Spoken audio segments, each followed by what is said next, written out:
dimanapun Anda berada, selamat bergabung di channel Yeni Vlog dalam acara program podcast yang selalu ditayangkan di Yeni Vlog rutin dan mingguan. Semoga bermanfaat untuk kita semua. Oke, baik netizen, di hadapan kita bersama saya ini sudah ada Adinda Yeni Hendriana. Adinda yang luar biasa ini. Kita untuk beberapa saat ke depan akan membahas isu-isu yang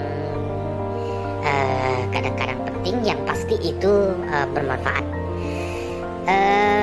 Yeni, apa kabar? Alhamdulillah baik, Bang. Tapi sebentar ini, Bang. Suamiku tercinta, izinkan Dinda sampaikan unek-unek dan meluruskan situasi dulu ke netizen ya. Boleh kagak nih, Bang? Waduh, ini Dinda ini belum apa-apa sudah mulai memotong pembicaraan, kemudian ingin menyampaikan unek-unek, padahal acara kita belum kita mulai ini. Waduh, ini unek-unek ini apa ini kira-kira ya? Tapi nggak apa-apa lah, coba sampaikan aja. Enggak, tadi pertanyaan abang itu sangat menggelitik Adinda. Pertanyaan apa kabar itu seakan-akan kita sudah lama tidak berjumpa. Padahal ini selama PPKM 24 jam, ratusan menit dan ribuan detik kita menghabiskan waktu bersama. Mulai dari makan minum dan makan minum lagi, tidur bangun dan tidur bangun lagi. Ini mohon maaf nih abang, suamiku tercinta, kesannya agak aneh gitu. Apa maksudnya ini abang? Bukan gitu maksudnya. Ini kan kita lagi pura-puranya kita lagi podcast, ya kan? Tidak ada netizen, kan tidak banyak netizen yang tahu. Kayak antara kita berdua ini, itu pura-pura aja gitu. Aduh, tapi mohon maaf netizen. Ya benar juga kata istriku tadi itu, Adinda Yeni itu. Sebenarnya kita memang selama PPKM ini 24 jam, ribuan detik, bahkan ratusan menit itu selalu bersama. Nah, agak salah juga sih saya menanyakan itu kepada Adinda Yeni. Tetapi bukan itu yang menjadi objek pembicaraan kita. Bukan begitu, Dina ini? Oh begitu suamiku, kenapa nggak dari tadi kompromi dulu? Tapi oke lah, kita kembali ke pasal 1 aja netizen ya. Karena saya sebetulnya di pasal 2. Nah betul sekali netizen.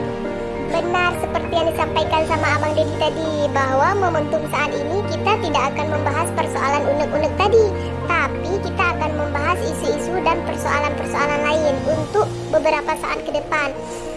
Jadi semua pembahasan ini akan direkam dan ditayangkan di Yeni Vlog.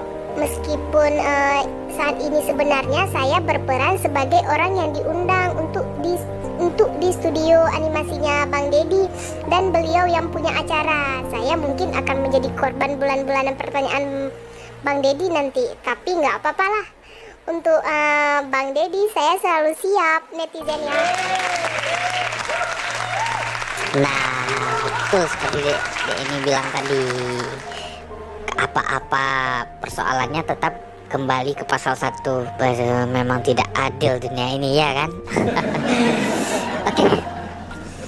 Jadi sebenarnya saya tidak mau jauh-jauh dulu nih.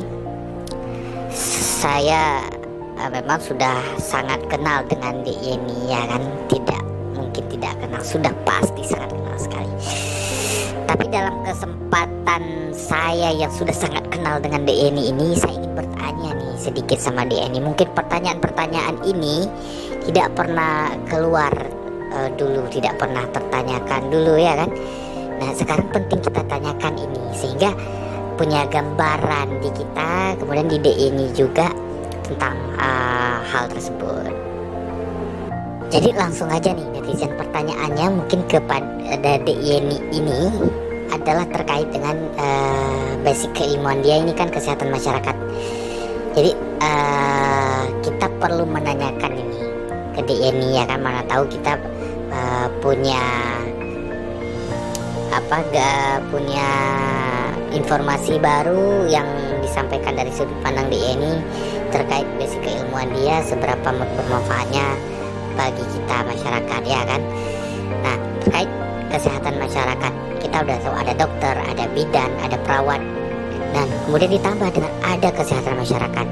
Kita tahu dokter fungsinya di mana, kesehatan perawat fungsinya di mana, kemudian bidan juga fungsinya di mana. Lah, ini kesehatan masyarakat fungsinya bagaimana?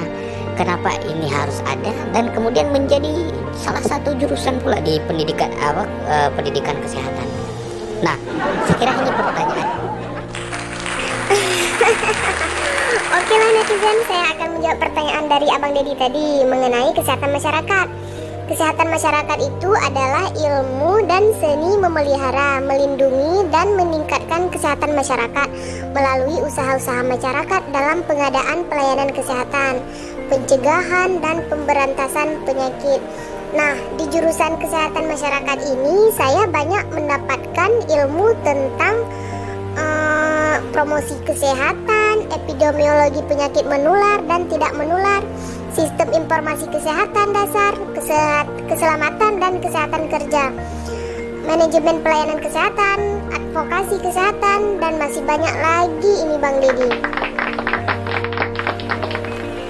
Sebentar Abang Dedi, ini Adinda luruskan opini publik tentang tenaga kesehatan, bahwa asumsi yang berlaku di masyarakat itu kan tenaga kesehatan hanya dokter, bidan, dan perawat saja. Padahal banyak bidang-bidang lain dan termasuk sebagai pekerja kesehatan seperti jurusan kesehatan masyarakat seperti saya ini. Ada apoteker, dokter gigi, gizi, lab, psikolog, dan fisioterapis. Banyaklah pokoknya yang lain. Kesemuanya itu punya peran dan fungsi yang saling ketergantungan di antara masing-masingnya bagi kepentingan dunia kesehatan. Nah, begitu Abang Dedi. Oke lah Dinda ini. Baik, terima kasih sudah disampaikan terkait dengan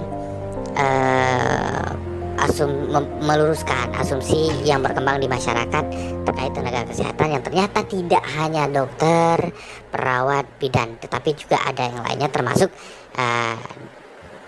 bidang keilmuan Dinda Yeni ini, yaitu kesehatan masyarakat. Nah, kita ini kan belum tahu persis peran di dalam dunia kerja yang nyata ini, itu jurusan kesehatan masyarakat perannya bagaimana, apa saja bidang-bidang pekerjaan yang memposisikan tenaga-tenaga dari kesehatan masyarakat ini. Saya kira